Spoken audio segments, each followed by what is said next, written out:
Enfin, les auteurs ont une place pour exposer et défendre leurs œuvres. Belles lettres, une émission de la radio Héritage qui valorise les écrits.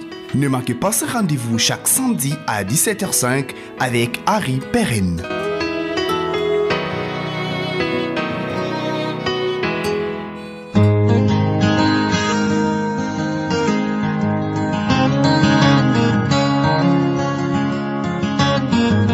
Bonjour chers amoureux de littérature, bienvenue dans votre magazine Les Belles Lettres.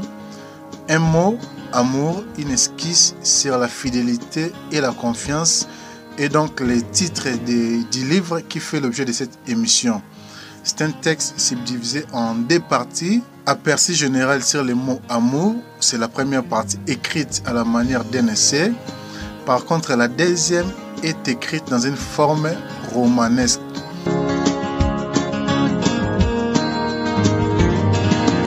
Bonjour cher Alvin Djouma. Bonjour monsieur le journaliste. Soyez donc les bienvenus ici à Héritage. Merci beaucoup de m'avoir accueilli. Alors, je crois que c'est une première fois de vous recevoir dans cette radio. Exactement. Soyez donc si à l'aise, d'autant plus que l'accueil a été déjà parfait. Oui, en tout cas, je l'ai senti même à mon arrivée. Je sentis exactement que l'accueil était si parfait. Merci. Alors, d'entrée de jeu, vous êtes à la fois écrivain, chanteur et auteur-compositeur. Oui, je suis écrivain, auteur-compositeur. Je suis chanteur, mais je dirige aussi une association dont je suis le secrétaire général de la jeunesse EMBA.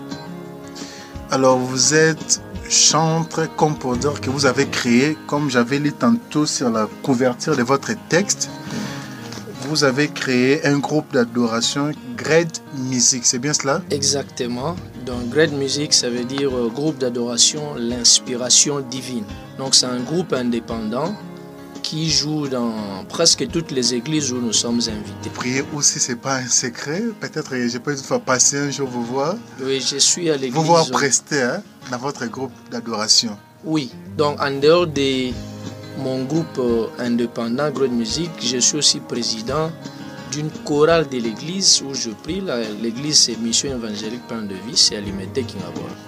L'émission évangélique Pain de Vie, ce n'est pas l'extension de l'église dont les pasteurs, comment il s'appelle, René Foutilumba chapeaute, non? Non, non. Alors, merci. Vous êtes également coordonnateur d'une association de jeunes Congolais pour la révolution et l'éveil patriotique. Âge Crêpe, c'est bien cela? Oui, oui. Qu'est-ce donc? Bon, en fait, c'est un mouvement de jeunes qui a pour mission de conscientiser le jeune congolais. Vous savez, 60 ans, plus de 60 ans après l'indépendance, les pays n'avancent pas et nous voyons que les politiciens ne font que la même chose. Ainsi, nous, les jeunes, nous sommes interpellés par rapport à cela. Vous voyez même la situation du pays actuel. Vous voyez que tout ne marche pas. Il y a des querelles entre opposants, majorité, se cachent. Alors cela doit interpeller les jeunes que nous sommes. C'est la raison pour laquelle nous avons créé cette structure. C'est, comme on dit, un mouvement citoyen. Exactement. Alors, quel est votre champ d'action? Vous êtes tout simplement ici à Kinshasa ou bien vous êtes étendu sur l'ensemble du territoire national? Pour le moment, nous sommes ici à Kinshasa et d'ici là, nous allons nous étendre. Faire de la politique pour vous, ce n'est pas du tout quelque chose de nouveau et surtout que vous êtes licencié en sciences politiques et administratives de l'université de Kinshasa. Exactement, ce n'est pas quelque chose de nouveau. Moi, j'ai commencé la politique en 4e des humanités. Et je me rappelle à l'époque, il y avait Kundabatware à Bukavu. Et j'étais parmi les jeunes qui ont soulevé les élèves au collège Saint-François des Salles. C'est là où j'ai pris le goût de commencer la politique et nous nous sommes battus en politique jusqu'à aujourd'hui. Et nous espérons qu'un jour, notre idéologie notre combat atteindra ses objectifs. J'ai effleuré à l'entame de cette émission que vous êtes à la fois écrivain, chanteur et auteur-compositeur. Alors vous avez quand même hérité déjà des chansons qui sont écoutées, si pas vendues par certaines plateformes. Non. Si vous allez sur YouTube, vous trouverez, notre chaîne c'est Great Music TV, vous trouverez toutes nos chansons. Et j'ai plus de 1000 compositions que j'ai composées moi-même. Alors, je me suis inscrit dans la logique de ne jamais interpréter les chansons d'autrui. Donc, les chansons que nous chantons sont des chansons que moi-même je compose. Et c'est là, si vous allez sur YouTube, Great Music TV, vous en trouverez. Toutes les 1000 chansons? Non. Bon, et nous avons fait un album de 6 titres. Mais donc quand je parle de 1000 chansons, c'est-à-dire ce qui ne sont pas encore sortis. En fait, nous avons juste pris 6 titres qui sont déjà disponibles sur Internet. Ce qui n'est pas encore sorti est dans le domaine de la littérature. Les livres qui font l'objet de cette émission, c'est aussi les premiers ouvrages que vous avez publiés. Exactement. C'est le premier livre. Il y a aussi le deuxième qui sera publié bientôt par la maison Africa. Alors, je suis écrivain, comme vous l'avez si mentionné. Et j'écris beaucoup. J'ai plusieurs thèmes, plusieurs sujets. Alors, quand j'écrivais, je me disais, mais pourquoi garder seulement pour moi? Donc je dois faire connaître ce que j'écris à d'autres personnes. Raison pour laquelle, bien longtemps, je cherchais par quel moyen le publier. Vous n'en trouvez pas? Je n'en trouvais pas. Et quand je vis mon chef, Jean-Marie Mboa, que vous avez reçu. Écrivain qui avait écrit L'infidélité fidèle. L'infidélité fidèle. Et quand il a publié son livre, je me suis approché, je lui ai dit que je suis aussi écrivain. Et il m'a proposé la maison Africa, la maison d'édition Africa. Et eux aussi, M. Brinel m'a bien accueilli. Que j'ai reçu il y a 2 semaines dans cette émission aussi. Exactement, il m'a bien accueilli. Et voilà, je travaille avec lui. Alors, un mot, amour, une esquisse sur la fidélité et la confiance. Ici, il est donc question de l'amour entre l'homme et la femme. Exactement. Alors, qu'est-ce qui vous a motivé à pouvoir écrire sur ce sujet de l'amour? Eh bien, je constatais que le monde de l'amour est en train de s'effriter. J'ai observé la déception, la trahison. Et j'ai observé que la société actuelle, la vie amoureuse est basée beaucoup plus sur le matérialisme. Et je constatais que la génération actuelle est beaucoup plus dans le divorce par rapport aux générations passées. Raison pour laquelle j'étais convaincu de pouvoir apporter une pierre à l'édifice qui est l'amour. Comme pour dire, vous avez dit tantôt que l'amour est en train de s'effriter. Donc, de nos jours, il n'existe donc pas de vrai amour selon vous? Bon, disons qu'il n'existe pas de vrai amour.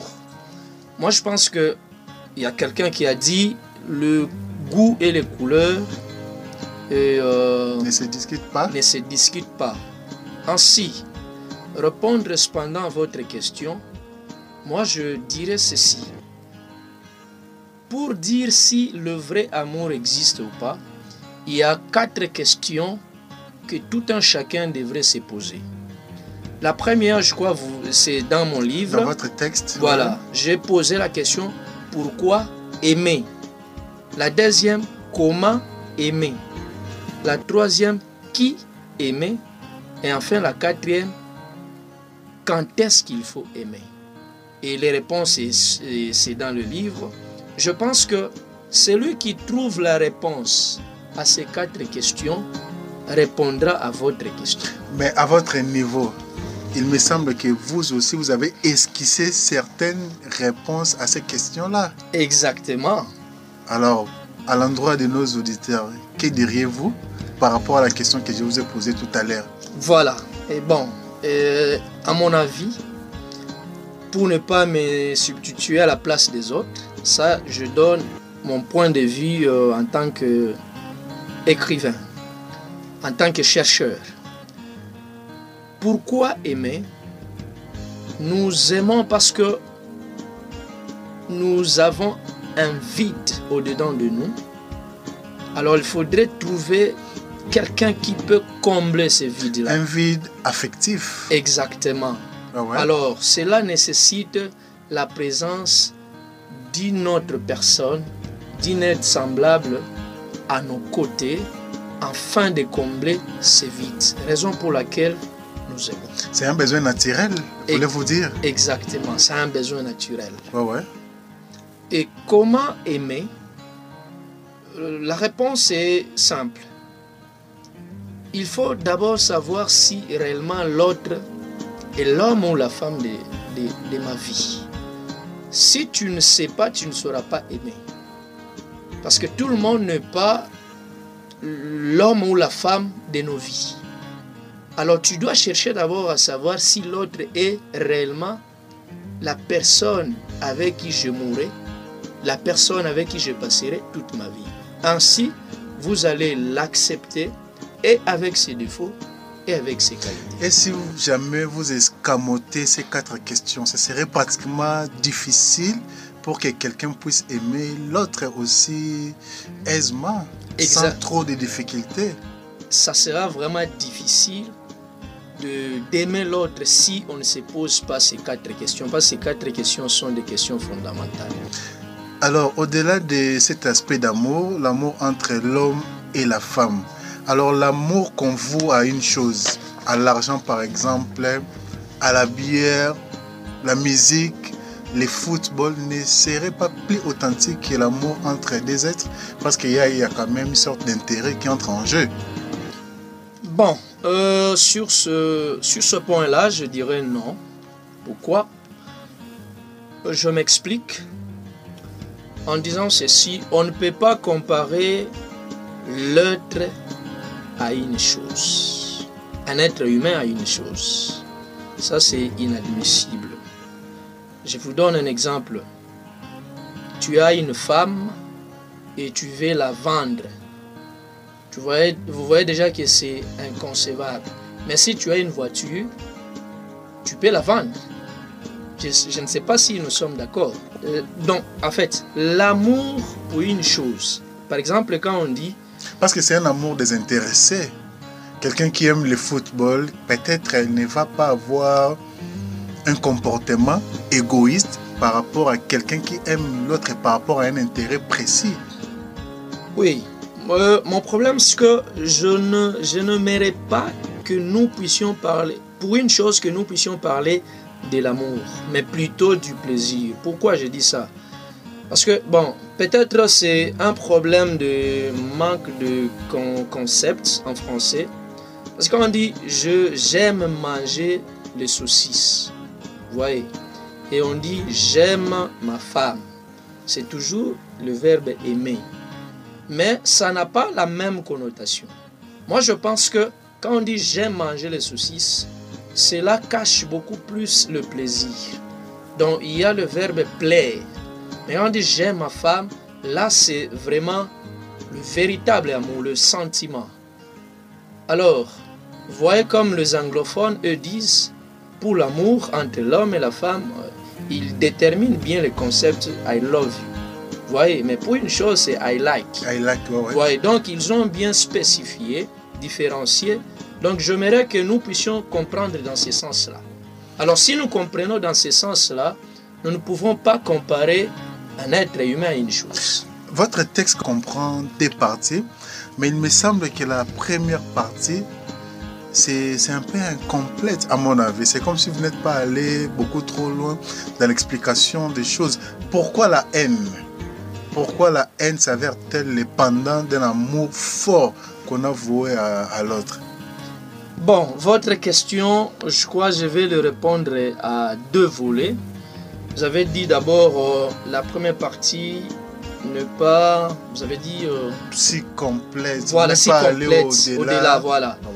C'est un peu limité. Voilà, parce qu'il y a le deuxième livre qui sort bientôt a complété la première partie. Donc là, je me suis vraiment focalisé pour terminer la première partie. Donc, raison pour laquelle c'était juste... un aperçu, comme vous l'avez intitulé aussi. Exactement. Donc, la suite, c'est dans le deuxième livre qui sortira d'ici là. Alors, répondre maintenant à la question, pourquoi la haine s'avère-t-elle le pendant d'un amour fort qu'on avoue à l'autre? Moi, je dirais ceci.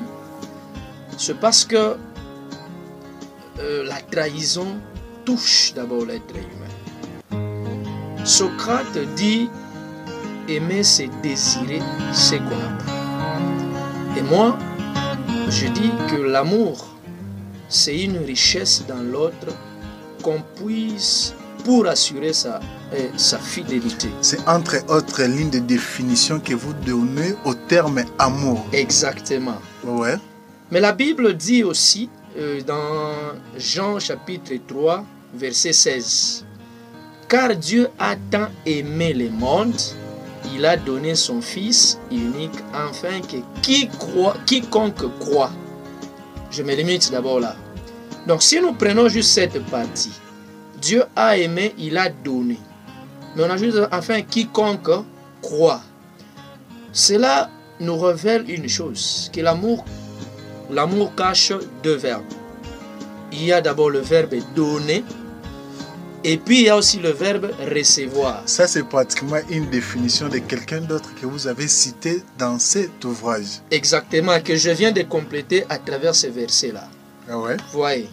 Alors, répondant cependant à votre question, pourquoi la haine s'avère si pendante? Parce que lorsque la personne reçoit, lorsque la personne reçoit l'amour, disons, lorsque la personne ne reçoit pas l'amour qu'il espère recevoir de quelqu'un qu'il aime, ou de quelqu'un qui lui a donné l'amour, vous voyez, ça crée la haine. Aussi, lorsque on reçoit sans donner, alors en ce moment-là, ça devient de l'escroquerie. Vous voyez par exemple dans la Bible Agar.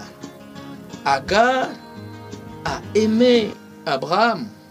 Elle s'est donnée à Abraham.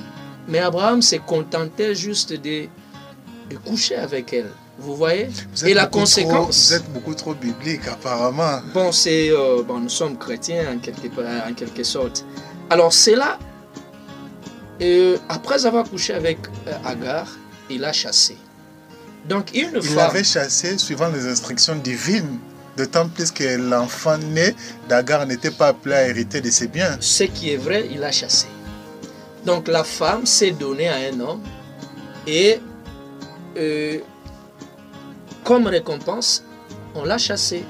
Vous voyez, de telles situations produisent la haine.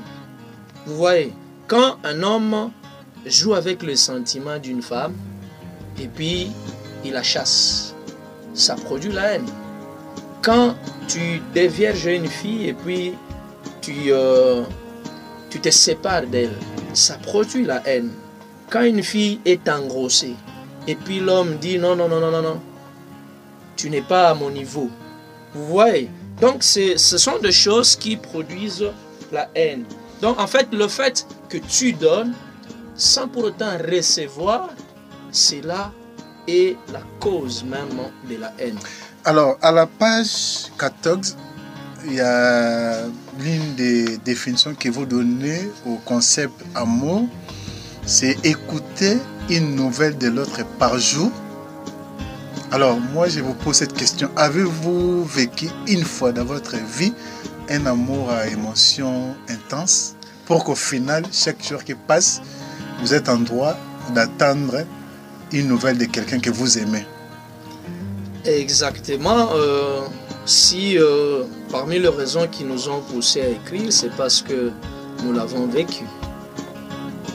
C'est vrai cela. Exactement. Et l'amour en question, vous avez quand même trouvé des bonnes raisons de pouvoir continuer dans ça. Parce qu'il y a certaines personnes, une fois subi les premiers revers, parfois ils hésitent à embarquer dans une nouvelle relation amoureuse. Bon, et on a fait un bon temps, sauf qu'à l'époque, on avait presque rien et sa famille ne voulait pas de nous. Donc voilà un peu. Alors, étant homme, que représente la femme pour vous? Bon, la femme, vous savez, nous sommes des Africains et en tant qu'Africains, nous avons le devoir de perpétuer la race. Ainsi, la femme, pour moi, je peux dire qu'elle représente d'abord une épouse et puis une ménagère, ensuite une entrepreneuse et enfin une mère. Alors, dans cette logique, comprenez-vous l'orientation sexuelle des personnes gays ou des homosexuels? Non, je ne peux pas les comprendre, c'est parce que c'est inconcevable. Dieu, quand il a créé la terre, il n'a pas dit que l'homme va avoir des relations sexuelles avec un homme, ou une femme avec une femme, ou un homme avec un animal. Donc Dieu n'a pas créé cela. Que nous soyons païens ou chrétiens, peu importe notre religion, ce que nous savons, c'est le rapport sexuel, c'est entre un homme et une femme. Peut-on dire que l'amour peut être authentique entre les couples homosexuels? Et en tout cas, je n'ai pas cette expérience. Je ne saurais répondre. Partant de votre réponse de tout à l'heure, c'est-à-dire Dieu a créé l'homme et la femme d'être appelés à vivre ensemble. Les homosexuels ont aussi leur définition des choses. Donc, comme je n'ai pas encore vécu leur expérience, ça serait difficile pour moi de donner une conclusion par rapport à cette question. Mais est-ce que ces gens-là peuvent toutefois vivre un vrai amour? En tout cas, parce qu'on est homme-homme. Mais toi, tu fais appeler femme, moi je suis homme, mais on est tous des hommes. Est-ce qu'on peut ressentir du vrai amour? En tout cas, je ne pense pas. Moi, je pense que c'est beaucoup plus des raisons spirituelles ou soit la recherche du pouvoir et de l'argent. Mais il n'y a pas. Oui, c'est la seule explication. C'est vrai cela. Ou soit, disons, c'est ça. Des raisons spirituelles, c'est-à-dire quelqu'un qui est peut-être envoûté, ou soit on est à la recherche de l'argent ou du pouvoir. La plupart de ceux qui sont à la quête du pouvoir et de l'argent se retrouvent dans ces histoires-là. Alors, dans votre texte, comme j'avais dit tantôt, qu'il y a deux parties. La deuxième partie est intitulée « Poème d'amour ». Je suis pratiquement à la 43e page. Je lis un poème intitulé « Serment du mariage ». Je n'avais jamais cru que je rencontrerais une femme comme toi. Tu es la preuve que l'amour sincère et glorieux existe. Tu m'as pris par la main dans l'obscurité et tu m'as ramené vers la lumière. Chaque fois que je te regarde, j'ai la preuve que Dieu existe et il t'a conçu tel que je le croyais parce qu'il fait tellement bien les choses. Je t'aime bien plus qu'avec mon esprit, plus qu'avec mon cœur, car à part Dieu et toi, il n'y a jamais eu personne qui a pu entrer dans mon cœur.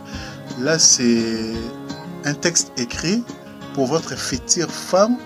Bon, en fait, tous ces poèmes qui sont ici, ce sont des poèmes que j'ai pu écrire. Il y a certains lorsque j'étais élève, d'autres quand je suis étudiant. Donc, ça relève de l'époque. Ça relève de l'époque. Oui, quand nous étions, voilà. Et parmi les poèmes écrits, avez-vous un coup de cœur à pouvoir lire à l'endroit de ceux qui nous écoutent? Que je peux lire maintenant? Ouais. Un poème qui vous émerveille plus que d'autres? Bon, en fait, tout m'émerveille, mais je vais seulement choisir par hasard Allez-y rapidement, d'autant plus qu'on est à la radio, le silence n'est pas du tout bon. Je prends Amour-je. Voilà, allez-y. C'est ça le titre, Amour-je. Je jurerai ma vie contre la tienne, jusqu'à oublier qui je suis, juste parce que je juge bon de me perdre pour ne pas te perdre.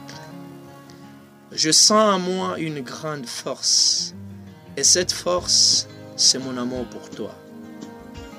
Devant toi, j'ai l'impression de ne pas être à la hauteur. Devant toi, je redeviens un adolescent. Devant toi, je découvre que tu es bien meilleur que moi. Je suis surexcité lorsque tu interviens comme une épée crânienne pour émoustiller mes sentiments. J'ai écrit ton nom sur le sable, mais la mer l'a effacé. Je gravais ton nom sur un arbre, mais les bûcherons l'ont coupé. Je gravais ton nom dans mon cœur, où il y restera à jamais. Contactez les belles lettres au 082 29 08 601. 082 29 08 601. Merci. Si jamais vous avez un numéro de contact, d'autant plus que nous sommes arrivés au terme de cette émission, vous pouvez toutefois les passer à l'endroit de ceux qui nous ont suivis. Ok, nous sommes sur YouTube, Groued Music TV, c'est notre chaîne. Nous sommes sur Facebook, Alvin Djouma Etienne. Et aussi sur Instagram, Alvin Djouma Etienne. Et sur WhatsApp, nous avons le numéro plus 243 82 34 30 986. C'est donc la fin de votre émission, chers amis auditeurs. Nous avons reçu pour vous Alvin Djouma. Il a signé aux éditions Africa Un mot amour, une esquisse sur la fidélité et la confiance. Merci donc à vous encore une fois. Merci. Merci également à vous, chers amis auditeurs qui nous avez suivis. Réécoutez cette émission le lundi à 17h05 et le samedi. Nous allons revenir à la même heure avec un nouveau numéro. Merci, à Ripper Swana, à tout le monde. Bye.